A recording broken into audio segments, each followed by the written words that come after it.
Class 8 के बच्चों का साइंस सब्जेक्ट लेसन नंबर 1 की रीडिंग में स्वागत है।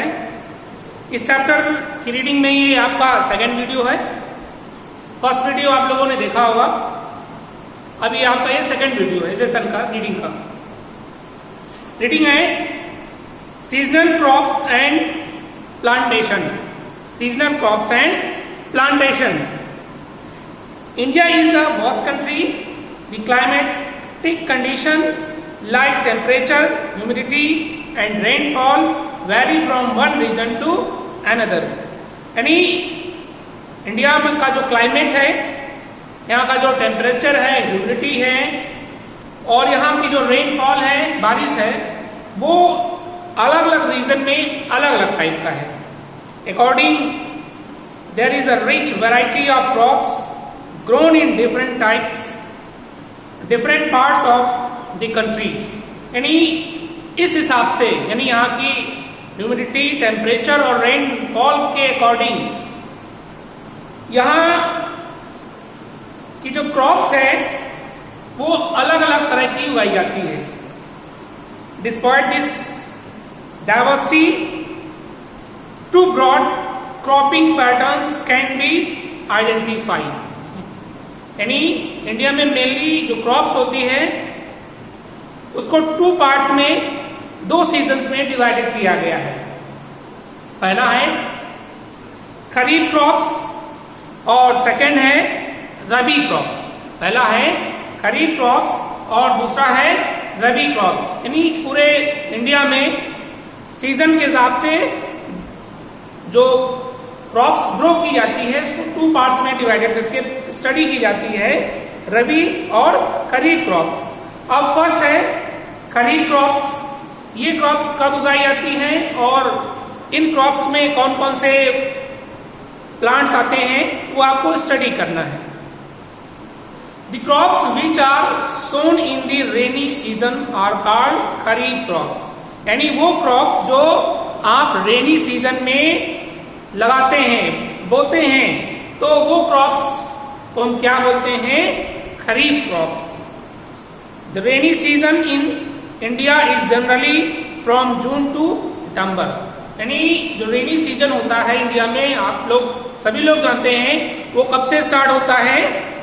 जून से लेकर के सितंबर के बीच में, सितंबर के बीच में जो है ये रेनी सीजन होता है, बारिश का मौसम होता है। Rice, maize, jowar, bajra, paddy, soybean, groundnut, cotton etcetera are called kharif crops. और इस सीजन में ये सभी फसलें जो हैं उगाई जाती हैं, तो इन फसलों को हम क्या बोलते हैं? खरीफ क्रॉप बोलते हैं। क्या बोलते हैं? खरीफ क्रॉप बोलते हैं। These crops are also called summer crops. और इन क्रॉप्स को हम समर क्रॉप्स भी बोलते हैं, क्योंकि ये जो है लगाई जाती हैं कब? रेनी सीजन में, और इनको कल्टीवेट किया जाता है समर सीजन में, तो इस वजह से इनको समर क्रॉप्स भी बोलते हैं। Beside these pulses and vegetables are grown during summer at many places. Beside these pulses and vegetables are grown during summer at many places. यानी इन राइस, जौर, बाजरा में इसके अलावा तमाम तरह की ऐसी वेजिटेबल्स हैं और पल्सेस हैं जो इस समर सीजन में ग्रो की जाती हैं। अब नेक्स्ट है rabi crops. The crops grown in the winter season. यानी वो क्रॉप जो विंटर सीजन में ग्रो की जाती हैं उनको हम क्या बोलते हैं? Rabi crops. This winter season in India is generally from October to March. यानी इंडिया में जनरली जो विंटर सीजन होता है वो अक्टूबर से मार्च के बीच में होता है। अब इसमें से इस सीजन में कौन कौन सी क्रॉप ग्रो की जाती हैं? जैसे कि वीट हो गया, ग्राम हो गया, मस्टर्ड, पी एसेट्रा, ये सभी क्या हैं? रबी क्रॉप्स हैं। अब नेक्स्ट है जायद क्रॉप्स। यानी जायद क्रॉप्स क्या होती हैं? The crops which are sown in March, April and harvested before rainy season are called जायद crops. यानी वो क्रॉप जो वो क्रॉप जो मार्च और अप्रैल में रेनी सीजन के पहले उनको उगा लिया जाता है, उनको हम क्या बोलते हैं? जायद क्रॉप्स बोलते हैं। Most plants are vegetables and fruits, और उनमें से मेनली क्या होते हैं? सब्जियां होती हैं और फल होते हैं, जैसे कि कुकुरबिट, घिया, bitter gourds, melons and moong are called zaid crops. यानी इन सभी को हम क्या बोलते हैं? जायद क्रॉप्स बोलते हैं। Trees and shrubs are plantation, they are cultivated in forest और ऑर्चर्ड ऑफ फार्म्स। एग्जाम्पल्स जैसे कि tea, coffee, cocoa, mango, apple, guava, plum, roses and other. इन सभी को जो है हम प्लांटेशन करके इनको हम फॉर्म्स के रूप में या फिर ऑर्चर्ड के रूप में इनको हम हार्वेस्ट करते हैं, इनको हम उगाते हैं। अब नेक्स्ट टॉपिक है food production and farm management. Food का प्रोडक्शन कैसे होता है और मैनेजमेंट कैसे होता है फॉर्म्स का, यानी जो उगाई जाती है, कैसे फसल उगाई जाती है, फसल उगने के बाद वो फसल जब तैयार होती है तो उसको कैसे सुरक्षित किया जाता है, इस चैप्टर में हम आगे स्टडी करते हैं। India is an agricultural country. India agricultural country है। Water is one of the most important requirement for growing plants, यानी प्लांट के ग्रो के लिए मेनली क्या है? वाटर है। विदाउट वाटर प्लांट ग्रो नहीं कर सकता, सभी लोग जानते हैं। In the past farmer has been depending upon rain, यानी पहले के जमाने में जब इतने साधन नहीं थे तो मेनली जो फार्मर होते थे वो वाटर के लिए रेन पर डिपेंड रहते थे, यानी बारिश पर डिपेंड रहते थे। एंड मानसून में फेल एट टाइम, और कभी कभी होता था कि समय से बारिश नहीं होती थी या बारिश मात्रा में कम होती थी या ज्यादा हो जाती थी, तो उनकी फसल उतनी अच्छी सी नहीं होती थी या बर्बाद हो जाती थी। But modern agriculture is carried out in a scientific and systematic way. लेकिन आजकल के युग में आप लोग देखते हैं कि सिंचाई के लिए तमाम तरह के साइंटिफिक मेथड्स अपनाए जाते हैं, तमाम तरीके अपनाए जाते हैं। It recognize that for healthy growth and good output crops required oxygen, sunlight, water, nutrition from the soil. It recognize that for healthy growth, यानी आपकी फसल जो प्लांट हमने लगाया है या बीज हमने बोया है, उसकी प्रॉपर ग्रोथ के लिए क्या चाहिए? रिक्वायर्ड ऑक्सीजन, सनलाइट, यानी रिक्वायर्ड मात्रा में उसको एयर चाहिए, सनलाइट चाहिए, वाटर चाहिए और न्यूट्रिएंट्स चाहिए। ये सभी जब प्लांट्स को प्रॉपरली अवेलेबल होता है तभी उसमें अच्छी सी ग्रोथ होती है और फसल ज्यादा से ज्यादा मात्रा में तैयार होती है।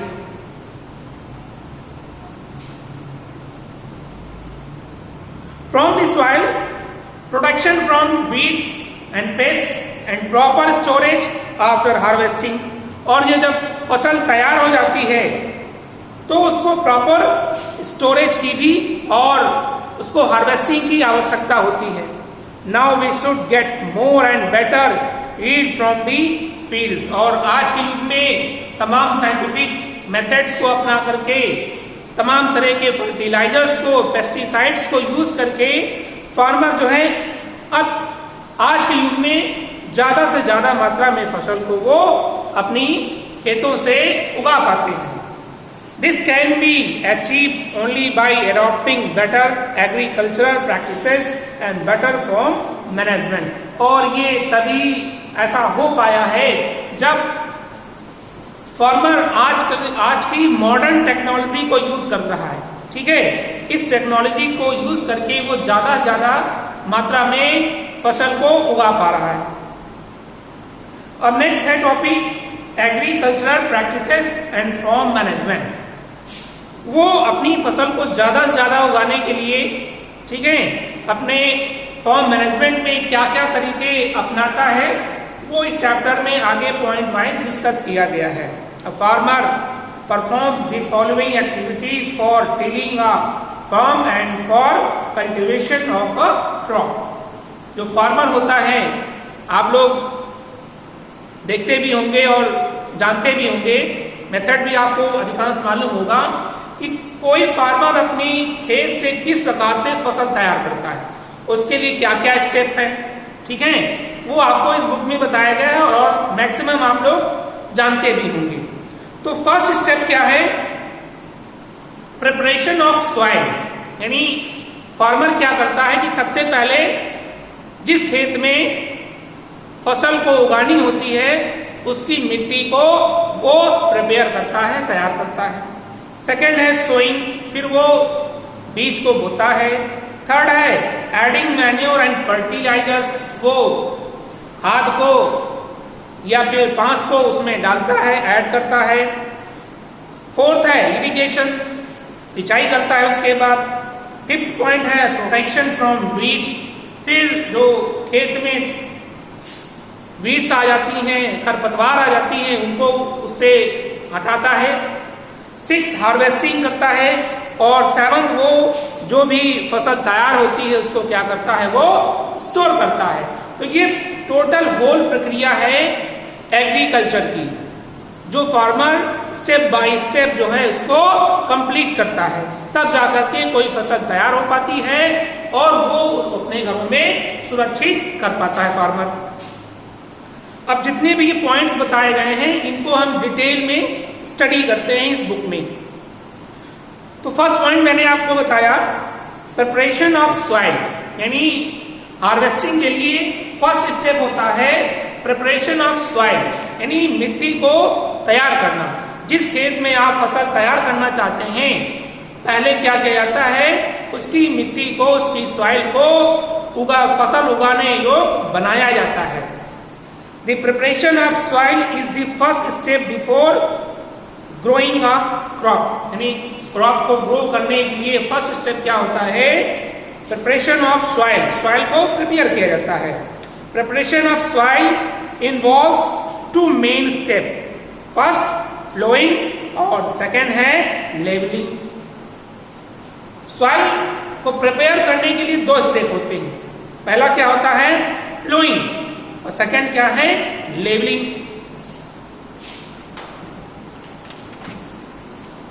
प्लोइंग और टिलिंग द सॉइल, कोई किसान जो है अपने खेत में फसल उगाने के लिए सबसे पहले क्या करता है, प्लोइंग करता है या टिलिंग करता है।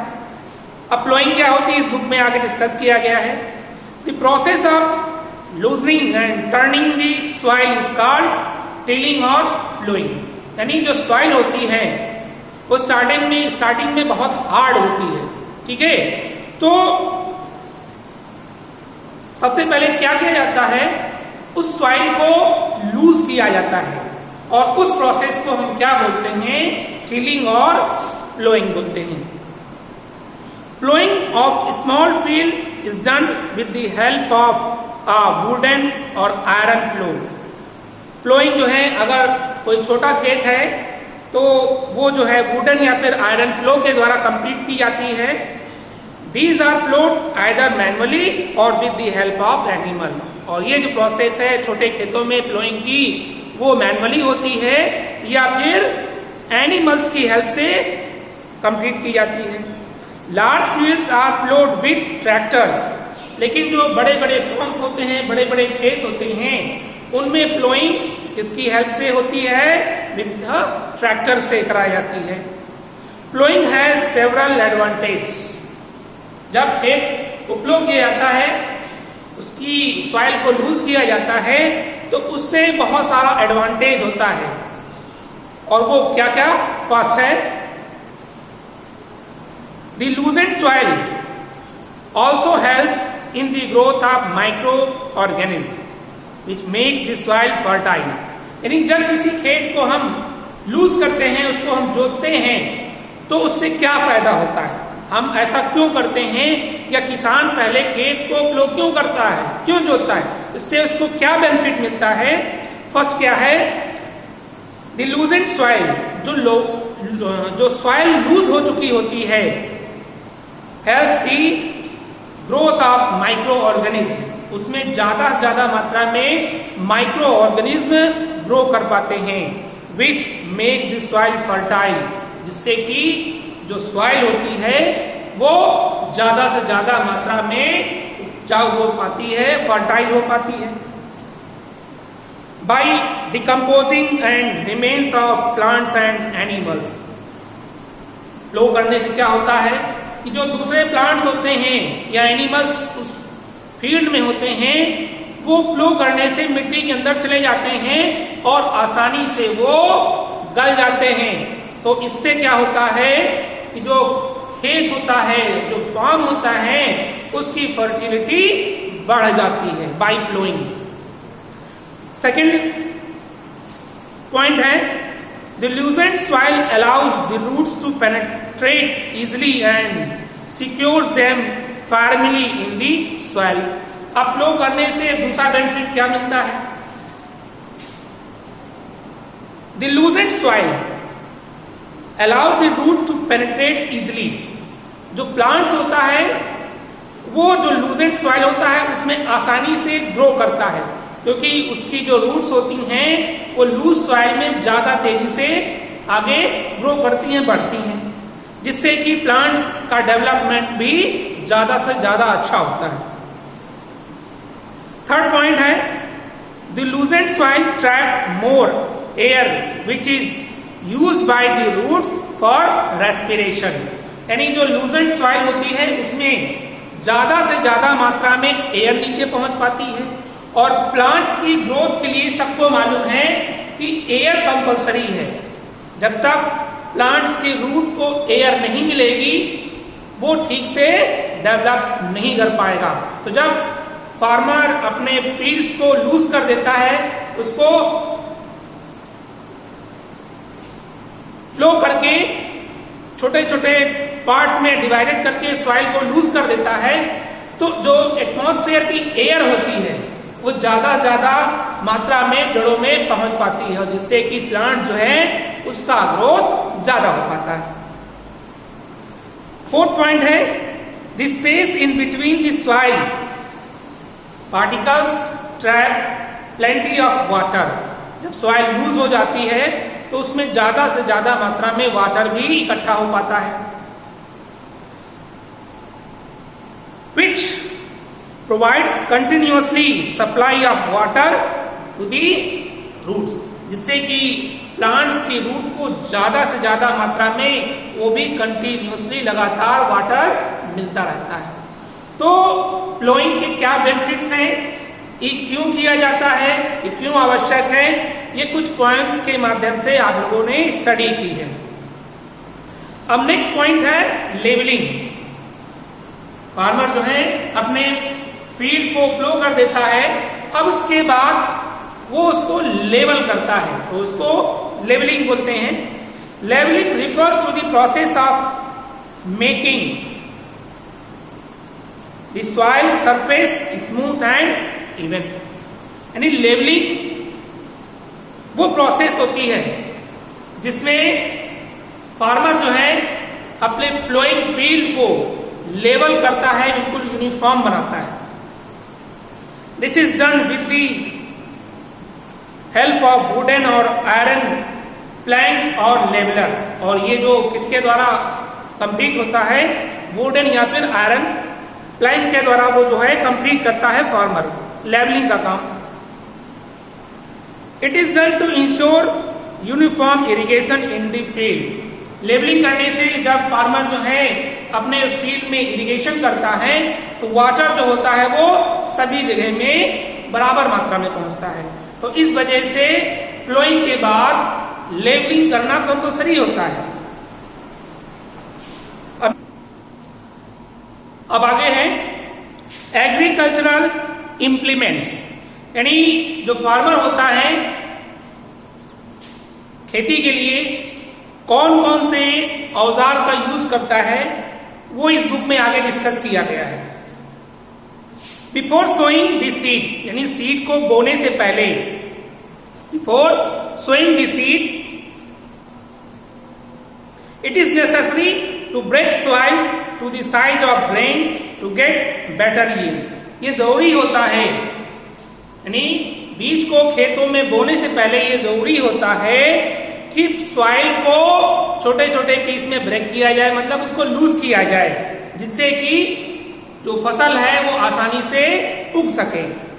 This is done with the help of various tools, और ये प्रोसेस जो है प्लोइंग की विभिन्न तरह के टूल्स का इस्तेमाल करके किया जाता है। The main tools use for this purpose are the plough, hoe and cultivator. और इसके लिए जो मेन टूल्स हैं वो क्या है? प्लो है, हो है एंड कल्टीवेटर है। ये 3 इम्प्लीमेंट्स, 3 औजारों का मेनली आजकल के जो फार्मर्स हैं वो यूज करते हैं। अब आगे के बारे में पढ़ते हैं। प्लो क्या है? This implement is made up of would. ये जो इम्प्लीमेंट, ये औजार है वो मेनली किससे बना होता है? वुड, लकड़ी का बना होता है। Is drawn by a pair of bulls, और उसको जो है एक जोड़ी बैलों के द्वारा खींचा जाता है। आप लोगों ने देखा भी होगा, और अदर एनिमल्स या फिर दूसरे जानवरों के द्वारा। It contains a strong triangular iron strips. इसमें एक स्ट्रॉन्ग आयरन स्ट्रिप्स होती है जिसको हम बोलते हैं प्लो शेयर बोलते हैं, प्लो शेयर बोलते हैं, यानी इसको हम क्या बोलते हैं? प्लो शेयर बोलते हैं।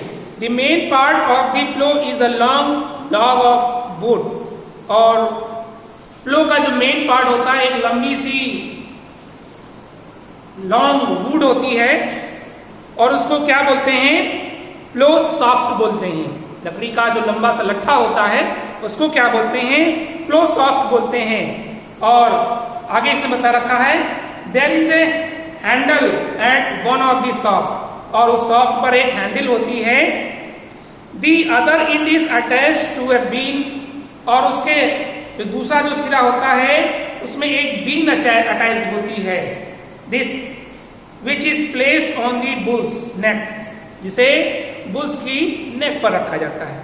One pair of bulls and a man can easily operate the plough, और इस प्लो को ऑपरेट करने के लिए एक जोड़ी बैल या फिर इसको आदमी लोग भी पकड़ करके उसको खींच करके अपना काम कंप्लीट करते हैं। Plough is a sharp pointed veg.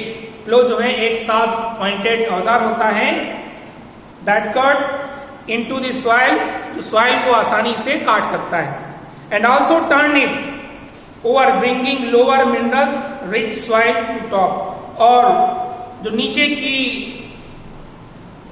Minerals हैं उनको है सॉइल के टॉप पर भी पहुंचाने का काम करता है। यानी जब खेत की जुताई की जाती है, प्लोइंग की जाती है, तो जो मिट्टी की सतह के जो नीचे मिनरल्स होते हैं वो आसानी से ऊपर आ जाते हैं, टॉप पर आ जाते हैं। Today farmer use tractor to draw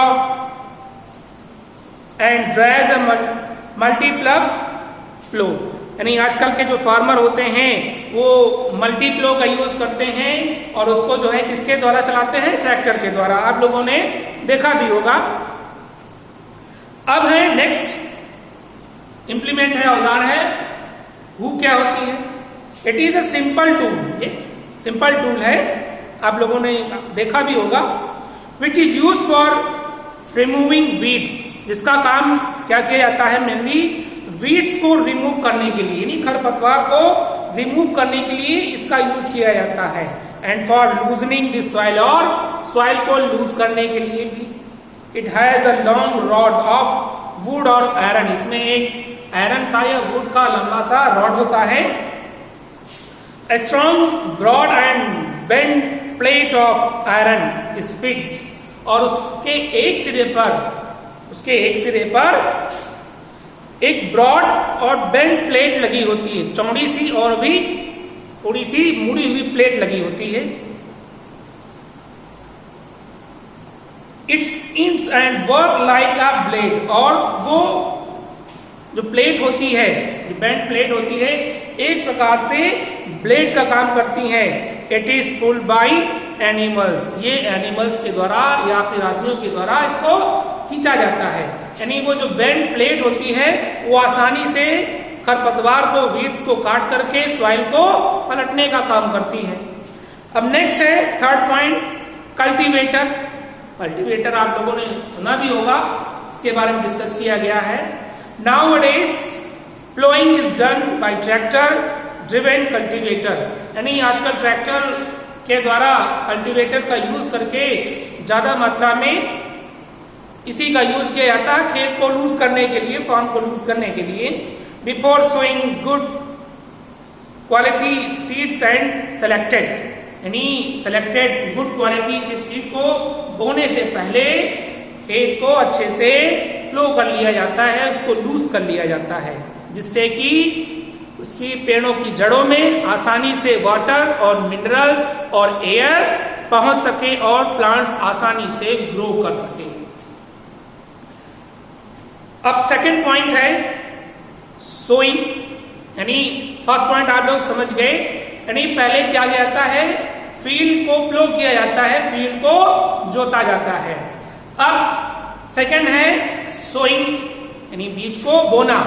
next step है sowing is the most important part of crop production. Before sowing good quality seeds are selected. Sowing is the most important part of crop, यानी crops को grow करने के लिए main point है sowing of seed, यानी बीज को बोना। यानी आपने खेत की जुताई कर ली, खेत को अच्छे से लूज कर लिया, लेकिन आपने अगर उसमें बीज नहीं बोया तो फसल नहीं होगी। तो वही कर रहे हैं कि सोइंग सीड जो है मोस्ट इंपॉर्टेंट पार्ट है।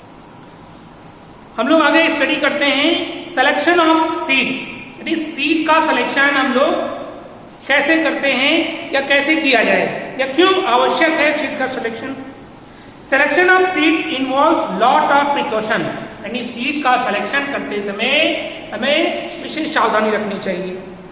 As the seed should be healthy and disease free, यानी जो सीड हम लोग सेलेक्ट कर रहे हैं वो हेल्दी होना चाहिए और डिजीज फ्री होना चाहिए, उसमें किसी प्रकार की कोई बीमारी नहीं होनी चाहिए। Only clean and disease resistant seed should be selected, यानी क्लीन और डिजीज फ्री सीड का ही हमें सिलेक्शन करना चाहिए। When the soil is plowed and leveled, जब आपका फॉर्म प्लोड हो चुका हो, लेवल्ड हो चुका हो, seed are sown in it, अब उसके बाद सीड को उसमें बोया जाता है। While sowing, the following points need to be kept in mind, यानी सीड को बोते समय कुछ बातों को ध्यान रखना आवश्यक है, और वो कौन सी बातें हैं। फर्स्ट पॉइंट है seed must be planted eight the correct depth in the soil, यानी सॉइल में बीज को निश्चित डेप्थ में ही बोना चाहिए। If planted deep in the soil, यदि हम उनको सीड को ज्यादा गहराई में बो देंगे, they cannot repair and their shoots may not be able to push through the soil. यदि हमको ज्यादा गहराई में बीज को बो देंगे तो बीज का जो सूट होता है वो आसानी से ऊपर नहीं निकल पाएगा, ठीक है, उसको निकलने में काफी समय लगेगा या फिर वो पूरी तरह से बाहर नहीं आ पाएगा। If they planted on the surface, और यदि हम बीज को सरफेस पे ही बो दें, they will be eaten by birds, वो चिड़ियों के द्वारा या दूसरे छोटे जीवों के द्वारा ही उसको खा लिए जाएंगे। तो ये कम इंश्योर करना चाहिए कि उसको ना ही ज्यादा गहराई में बोना चाहिए और ना ही सरफेस पर, उसको एक निश्चित लेवल में बोना चाहिए सीड को। सेकंड पॉइंट है seeds requires water for germination, यानी जर्मिनेशन के लिए सीड को वाटर की आवश्यकता होती है। The soils should therefore have water in it. इस वजह से बीज को बोते समय यह ध्यान रखना चाहिए कि फॉर्म में, खेत में निश्चित मात्रा में नमी होनी चाहिए, वाटर होना चाहिए। However if there is too much water, seeds will not germinate properly. और यदि उसमें ज्यादा मात्रा में पानी होगा तब भी सीड नहीं जर्मिनेट कर पाएगा। और अगर उसमें वाटर या नमी नहीं होगी तो सीड फिर भी नहीं जर्मिनेट कर पाएगा। तो इस बात का आपको ही ध्यान रखना है कि जो सॉइल है, मिट्टी है, उसमें प्रॉपर मात्रा में, निश्चित मात्रा में नमी होनी चाहिए, न कम और न ज्यादा। नेक्स्ट पॉइंट का ध्यान रखना है, और भी third point, seed should be sown at correct distance. यानी सीड को बोते समय करेक्ट डिस्टेंस भी होनी चाहिए, उनमें प्रॉपर गैपिंग भी होनी चाहिए। If they too close they will not get enough water. यानी वो अगर ज्यादा पास में होंगे तो उनको पर्याप्त मात्रा में ना तो वाटर मिलेगा, ना सनलाइट, और ना ही न्यूट्रिएंट्स मटेरियल मिल पाएंगे। तो रिजल्ट क्या होगा, वो ठीक से डेवलप नहीं कर पाएंगे।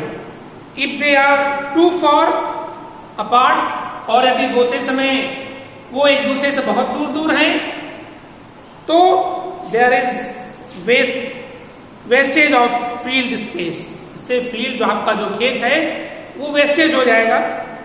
तो ये इंश्योर करना है, इस बात का ध्यान रखना है कि बोते समय ना तो वो बहुत ही पास रहें और ना वो बहुत दूर रहें। उनके बीच की जो डिस्टेंस है वो बिल्कुल मैनेजमेंट तरीके से होनी चाहिए, जिससे कि उनमें प्रॉपर मात्रा में ग्रोथ हो और ज्यादा से ज्यादा मात्रा में हमें फसल प्राप्त हो सके।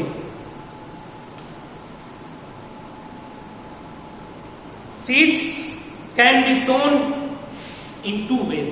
यानी जो बीज होता है, फार्मर्स होते हैं अपने फील्ड में बीज को बोने के लिए दो तरीके का यूज करते हैं, टू मेथड्स अप्लाई करते हैं। पहला है मैनुअली और दूसरा है by using a seed drill. Farmers होते हैं वो अपने खेतों में बीज को बोने के लिए दो मेथड यूज करते हैं।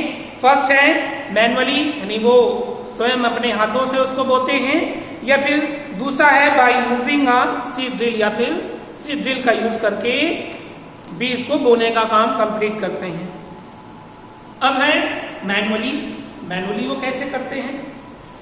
This method involve sowing on the soil seed by hand by scattering then on the soil surface. यानी इस मेथड में क्या करते हैं कि फार्मर अपने हाथों का यूज करते हैं फसल बीज को बोने के लिए, और इसके लिए वो क्या करते हैं, बीज को हाथ में ले करके उसके सरफेस पर तेजी से थ्रो करते हैं, फेंकते हैं।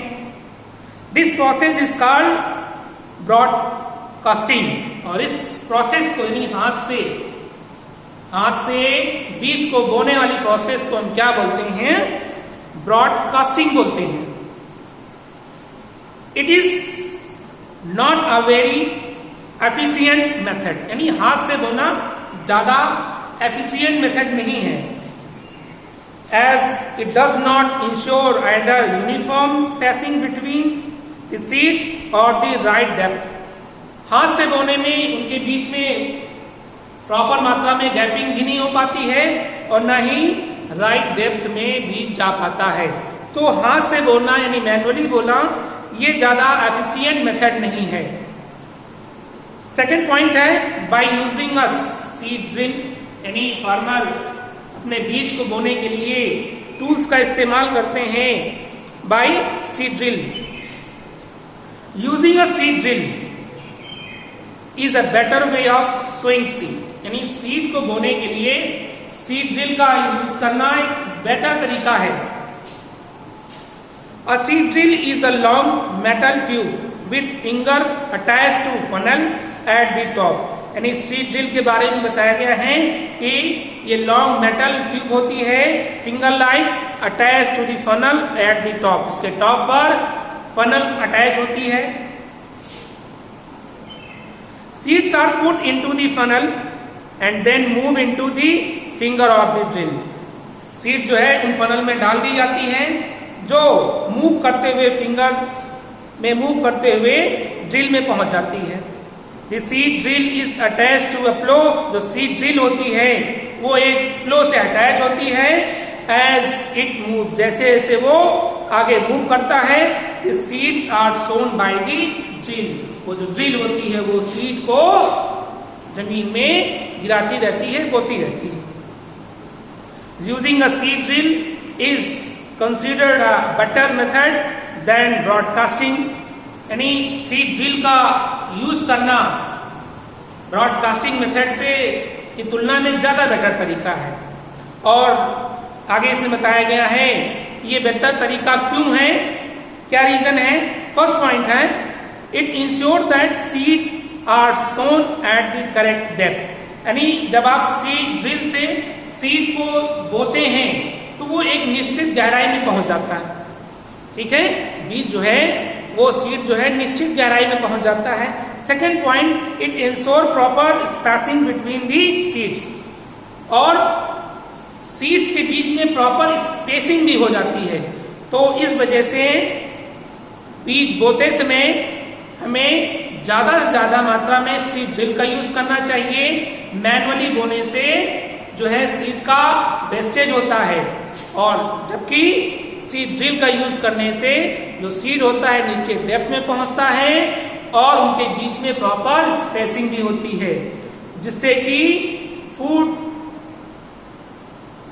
का जो ग्रोथ है, क्रॉप्स ग्रोथ है, उसकी जो यील्डिंग कैपेसिटी है वो बढ़ जाती है। अब आगे हम लोग पढ़ते हैं ट्रांसप्लांटेशन। यानी ये भी एक मेथड होता है, ये भी मेथड होता है फसल को शो करने की, बोने की। ट्रांसप्लांटेशन क्या होता है? Transplantation is the one more method of sowing seeds. यानी बीज को बोने का ये भी एक तरीके का मेथड है, तरीका होता है। This method ensure very good crop production. लेकिन इस मेथड से ज्यादा मात्रा में फूड प्रोडक्शन होता है, क्रॉप प्रोडक्शन होता है। It is the process of transferring healthy weeding. ये वो प्रोसेस है जिसमें हेल्थी वीडिंग को, छोटे छोटे पौधों को, जो हेल्थी पौधे होते हैं उनको ट्रांसफर किया जाता है from a nursery to the field. किसी नर्सरी से निकाल करके उनको दूसरे खेत के मैदानों में लगाया जाता है। इन प्लांट्स लाइक, जैसे कि पैडी हो गया, टोमेटोज हो गए, green chillies, cabbage and cauliflower, seeds are not sown directly into seeds. यानी paddy, tomato, green chillies, cabbage, ये जितने भी प्लांट होते हैं उनको डायरेक्टली नहीं बोया जाता है, डायरेक्टली उनको नहीं बोया जाता है। The seed grown into seedling in a small nursery. पहले क्या किया जाता है कि एक छोटी सी नर्सरी बनाई जाती है, नर्सरी में इन बीजों को पहले बो दिया जाता है। From where the healthy seedling are picked and planted in the field. जब वो सीड ग्रो होते हैं उस नर्सरी में, तो जो हेल्थी सीडलिंग होती हैं, जो हेल्थी प्लांट्स होते हैं, उनको पिक कर लिया जाता है और पिक करने के बाद उसको दूसरे फील्ड में प्लांट कर दिया जाता है, लगा दिया जाता है।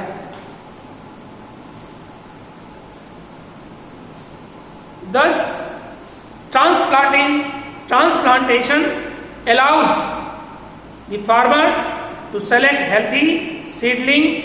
यानी इस प्रकार से फार्मर ये का प्रोसेस कंप्लीट करता है कि जिसमें वो अपनी नर्सरी से जो हेल्दी सीडलिंग होती है, जो हेल्दी सीडलिंग होती है, उनको पिक करता है और उनको पिक करने के बाद दूसरे फॉर्म में उनको लगा लेता है। Before it is transplanted from the waterlog paddy field which are in a way. यानी आप लोगों ने पैडी फील्ड को देखा होगा। फील्ड को पहले वो कंप्लीट करते हैं और कंप्लीट करने के बाद दूसरी जगह से जहां से नर्सरी में वो पैडी लगाए हुए होते हैं वहां से निकाल करके वो धान वो लगा देते हैं। तो इस चैप्टर की स्टडी यहीं पर अभी फिनिश की जाती है। इस चैप्टर को आगे हम और स्टडी करेंगे और वो भी आपको नेक्स्ट वीडियो में अवेलेबल हो जाएगा। तो आप लोग इस चैप्टर की स्टडी के लिए नेक्स्ट वीडियो आप लोग जरूर देखें, तब जाकर के आगे आप लोग लेसन समझ पाएंगे। तब तक के लिए बच्चों नमस्कार।